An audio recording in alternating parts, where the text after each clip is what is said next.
گلو سبا و پارلمنتو عراقی بکار به کم به یا نه اگر کم بو و بکار به دنگدانی لسر پروژه یاسایا بچه بده یا نه هلوستا آلین کردستانی و چه به آلین شیعه لسر چنا کوکن حتی ها زیج خانم دیلان غفور بپرسم انداما پارلمنتو عراقی ج فراکسیون یکیتیان اجتماعی کردستان ج سلیمانی لگل من دیلان خان دنباش. همو کاتت باش. بله.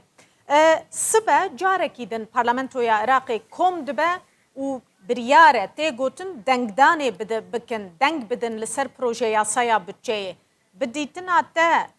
جوینا سبا سردگره بسردکوه. طبعا هتا وكو استا رسميا برسمي جدول اعمالي بياني من بونهاتو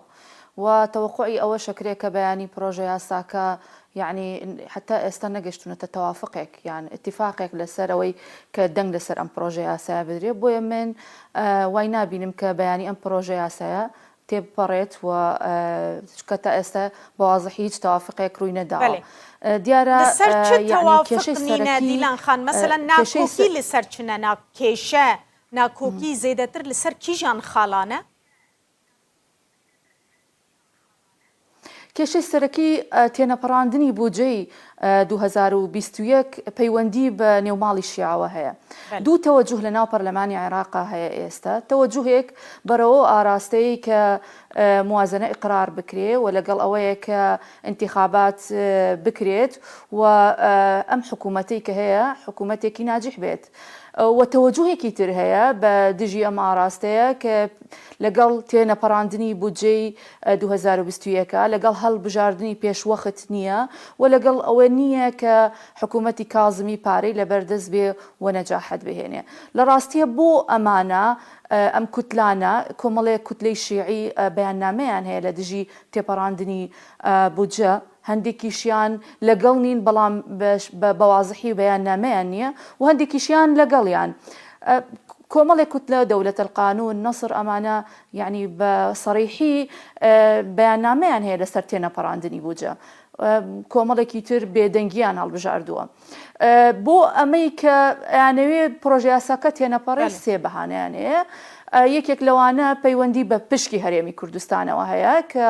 ئەیانەوێ بەو سیاغەیەی کە دانراوە تێنەپەڕێت و بەشێکی تریان یان خاڵێکی تر پەیوەندی بە سعری سەرفی دۆلارەوە هەیە کە ئەو سعرەی کە ئێستا هەیە پێیان وایە بگەڕێتەوە وەکو جاری جاران ئەگەر بەم شێوەش بگەڕێتەوە وەکو پێشووتر پێم وایە موازنە بە گشتی تێک ئەچێەوە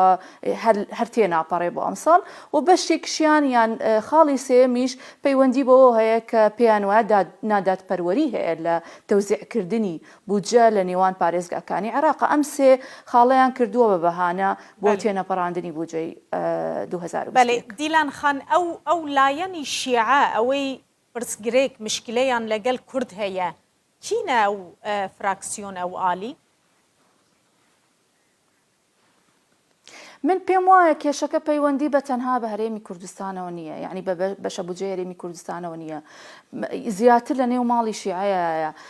بەڵام خاڵی هەرێمی کوردستانیش ئەکەنە بەهانەیەک بۆ ئەوەی تێنەپەڕێ ئەم بابەتە. زیاتر ئەوەی ئەتوانین بڵین کە بەیاننامەیان هەبووە ئەو لایەنە شیعانە دەولەت القانون و کوتلەی نەسرە ئەمانە بەیاننامەی سەریحیان هەبووە لە دژی تێنەپەڕاندنی بودجە و ئینەما لەسەر هەرێم نابە تایبەت. بەڵێ لە ناو فراکسیۆنی کورد فراکسیۆنە کوردستانیەکان یەکدەنگی هەیە لەسەر پرۆژە یاسای بودجە وەکە نمونە بەیانی سبە فراکسیۆنی یەکیتی نیشتمانی کوردستان ئامادە دەبێت لە پارلەمەنتۆ؟ طبعا شاندی هەرێمی کوردستان مانۆڕێکی سەرکەوتووی گفتوگۆیان هەبوو لەگەڵ سەرجەم لایەنەکانی عێراق لایەنە سیاسیەکان و توانیان بگەن بە سیغەیەکی گونجاو کە ئەو سیغە لە ناو لیژنەی مالیشا دەنگی لەسەر دراوە بیمافیها جەمیع یعنی هەموو ئەو کوتلە کوردیانەی یان ئەو فراکسیۆنە کوردیانەی کە لە لیژنەی مالی بوون. ئەکید ئەمە ڕەنگدانەوەی لەسەرەوەشی هەیە کە ئەو کوتلە سیاسیانە لەگەڵی بوونە ئەو سیاغەیەی کە دەنگی لەسەر درا لە ناو ناو عفوا لیژنەی مالیە ڕێی کوردی یان ئیجماعی کوردی لەسەر بوو. یعنی کە بەو شێوەیە تێپەڕێت بەڵام ینی بەداخەوە هەتاوەکو ئێستا چەند دوای ئەوەی کە دەنگی لەسەردرا فەقەرەیەک گۆڕاوە یان نەسێکیان گۆڕیوە کە ئەمە هەر هێشتا بە معلقی ماوە ئەتوانین بڵین ئەم گفتوگویانە بەردەوامن هەتا ڕۆژی دەنگدان ناتوانرێت ئەمەیەک لا بکرێتەوە کە ئایا یعنی ئەو نەسەی کە ئێمە وەکو کورد پێمان باشە تێئەپەڕێت یان نا ڕۆژی دەنگدان ئەمە یەک لای ئەبێتەوە ینی ئەو ئەتیفاقەتانەیان ئەو کۆبوونەوانەی هەرێم کە کردوویەتی لەگەڵ لایەنەکانە ئەگاتە چی نەتیجەیەک. دیلان خان ئەگەر بە هیچ شێوەیەک ینی ڕێک نەکەوتن لەسەر پرۆژە یاسای بودجە گاوی دووەم چییە ینی پلانی بی چییە ئەو کاتە؟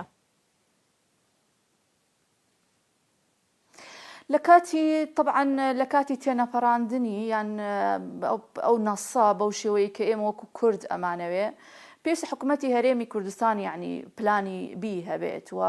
توانێت ئەوەی هەبێت کە لە کاتێکە کە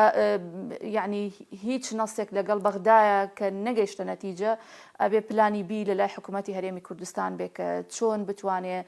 ئەو داهاتە ناوخۆیی کە هەیەی ڕێکی بخاتەوە چۆن بتوانێت لە کاتی خۆیان موچەی فەرمانبەران بدات لە ڕاستیە ئەمە پەیوەندی بە پلانی هەرێمی کوردستانەوە هەیە کە هیچ نەگەیشتنە هیچ ئیتیفاقێک ئەو کاتە حکوومەتی هەرێم پێویستە پلانی بی خۆی بخاتە ڕوو. بەێ دۆژی دیلان خان گروپەکە جەکدار لە ناو ڕەبعوڵڵا بناوێ ڕەبعوڵڵا لە ناوە کۆلانên بەغدایê نیمایشێکی سەربازی kirin هێز نیشاندان hinek jî gef xwarin li ser mesela bütçeyê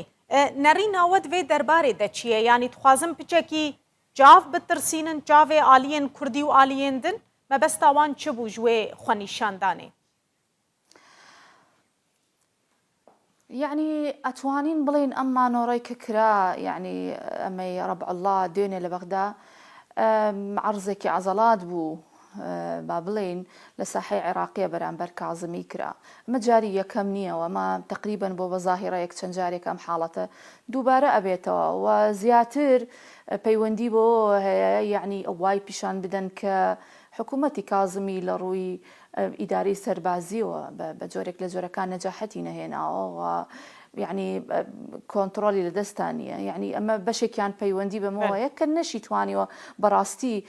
ئەو فەقەرەیە کە یانوت یان لەگەڵ بوون کە حەسری سلاح بکات بەیەدی دەولە ینی حەسری سلاح بکات لە دەستی دەوڵەتا بێت کە ئەمە موافق نەبوو لێی حکوومەتی کازمی ئەتوانین بڵێن زیاتر ینی پەیوەندی بە حکوومەتەکەەوە و بە تایبەتیش لەگەڵ کازمی ئەکرێ ینی ئەو بەهانەیەش ئەهێننەوە ینی پشکی هەرێمی کوردستانیش وەکو فەقەرەیەک ناوهێنرێت کە ئەمەش سەبەب بێ بۆ ئەو عەرزەی کە دوێنێکرا بەڵام من زیاتر ئەیگەڕێنمەوە بۆ ئەو تەوەتوراتانە یان ئەو وەزع خراپەی کە لە نێوان کوتلە شیعەکان خۆیانە هەیە بۆیە ئەو بابەتە ڕوویداوە دوێنێ. gelekî spas xanim Dîlan Xefûr endama Encumena Nûnerên Iraqê ji fraksiyona Yekîtiya Niştimaniya Kurdistan ji bajarê Silêmaniyê mêvana me bû zor spas.